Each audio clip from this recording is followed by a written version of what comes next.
Você estava fazendo um passeio, então, pela exposição. Tem uma sala que é voltada para a técnica, enfim, para os instrumentos, uma outra com fotógrafos contemporâneos que registraram o trabalho desses lambe-lambes e que mais? Essa sala é onde a gente quis mostrar que esse personagem tem essa dimensão internacional, então são fotógrafos do mundo todo, né? Então pega desde a primeira metade do século XX até o final do século XX. E a última sala a gente colocou as imagens produzidas por esses profissionais, que é o produto desse saber, desse fazer, né?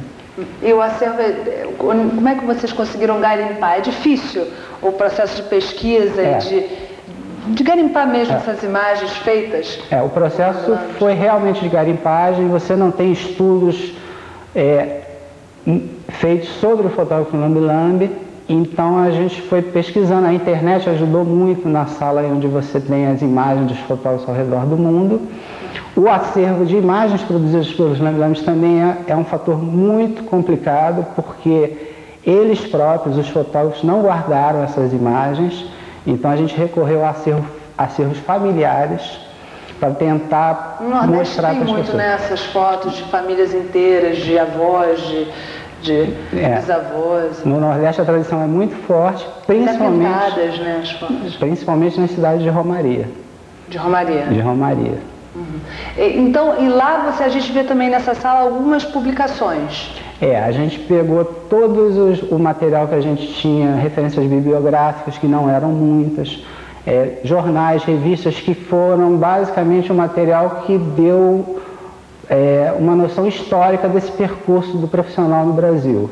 Você chegou a comentar comigo antes da entrevista que o lambe-lambe é uma nota de rodapé na história da fotografia. Por que será?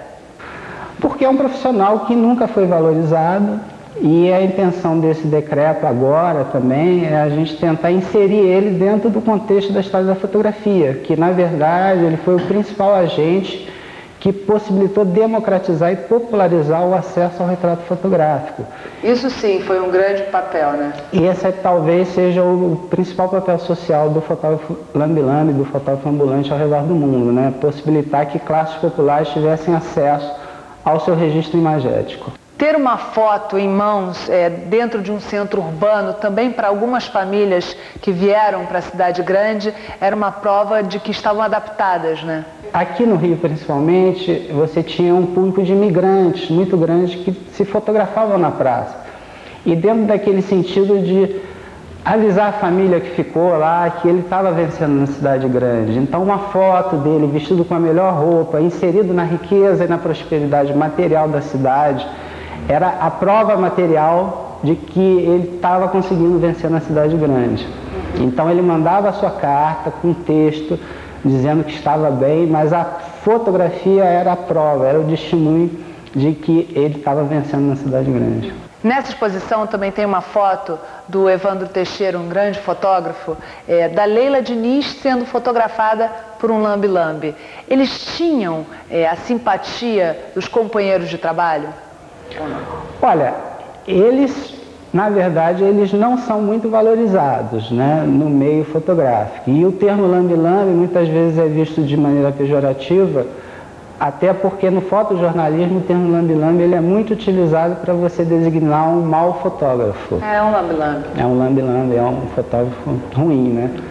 Então, na verdade, mas quando a gente montou aqui e chamou os fotógrafos para trazerem os seus fotógrafos contemporâneos, para trazerem os seus trabalhos, a gente vê que hoje esses profissionais têm muito carinho pelos fotógrafos de praça, né? Abílio, você esteve aqui na inauguração dessa exposição. Como é que foi a reação do público? Olha, a reação foi muito emotiva, principalmente porque o lambe-lambe, na verdade, ele resgata no imaginário das pessoas o próprio passado dessas pessoas, o próprio passado da cidade. De uma geração mais antiga e de como eram as praças antigamente, como espaço de lazer e como espaço de manifestação de formas de sociabilidade. E os próprios vieram? Eu acho que o que mais valeu nessa exposição foi justamente você ver a reação dos próprios fotógrafos lambe-lambes, que foi talvez aqui no município do Rio de Janeiro a grande homenagem que foi feita a essa classe profissional. Então, tanto os fotógrafos lambe-lambe quanto os familiares desses fotógrafos se emocionaram muito durante a exposição. Quais eles vieram? Olha, quem compareceu foi o Pedro Teodósio da Silva, do Largo do Machado, o irmão dele, Jorge. Aqui a gente tem foto deles, né? Temos fotos do Pedro e do Jorge, que ainda hoje atuam no Largo do Machado, mas também compareceram antigos lamilames que não exercem mais atividade, e o do Jardim do Meier, que também compareceu. Esse do Jardim do Meier, ele se atualizou, ele precisou mudar um pouco a lógica dele? Na verdade, todos os lamilames, eles procuram se atualizar para sobreviver. Então, no Largo do Machado, por exemplo, a máquina tradicional, ela convive ao lado da máquina Polaroid. E no Meier, ele já está usando uma máquina digital. Em alguns lugares, eles, de alguma forma, usam essa joia para atrair atenção, mas o método mesmo já é o mais atual? Na grande maioria das vezes, essa máquina hoje, quando está exposta nos espaços públicos, elas são mais para chamar a atenção do freguês. E muitas delas nem têm mais condição de serem usadas. E aí eles usam outro processo? E aí usam, hoje em dia, geralmente, ou é a Polaroid ou já é a própria máquina digital. E de onde é que vem esse termo lambe-lambe? Essa explicação eu não vou poder te dar. Na verdade, cada vez que eu vi uma explicação para esse termo foi Eu lendo a pesquisa já vi algumas explicações. Cada vez que aparece uma explicação, é uma explicação diferente. O que eu posso definir é que tem dois grandes blocos explicativos. No primeiro, a saliva aceleraria os processos de revelação ou fixação.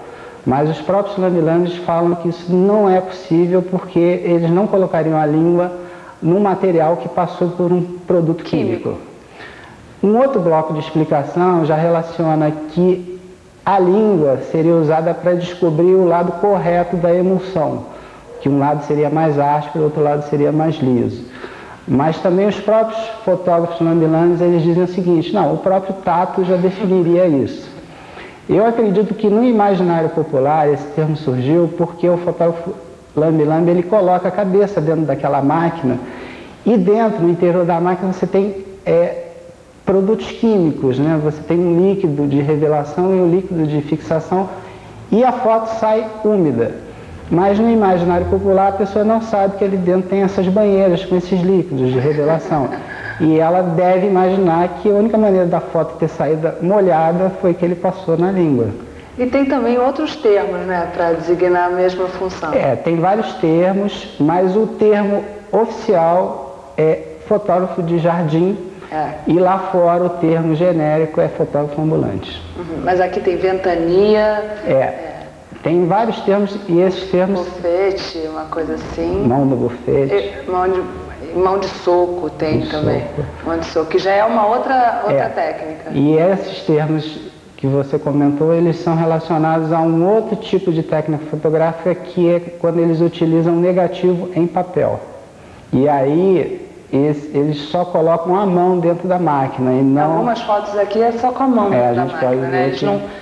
E essa tradição da fotografia com negativo em papel é muito forte no Nordeste. Mas qual é a diferença? Depois eles fotografam na verdade o negativo em papel, a técnica seria o seguinte, eles tiram a foto, eles revelam o negativo em papel e depois eles posicionam esse negativo em papel na frente da objetiva novamente e refotografam, gerando aí uma imagem positiva. Esse tipo de procedimento, ele remete muito a um procedimento do início da fotografia, que foi denominado calótipo. Então, na verdade, 150 anos depois, essa técnica que surgiu no início da fotografia ainda tem uma sobrevida com esses fotógrafos. Tá certo, então, Abílio. Muito obrigada por essa entrevista. Parabéns pelo trabalho.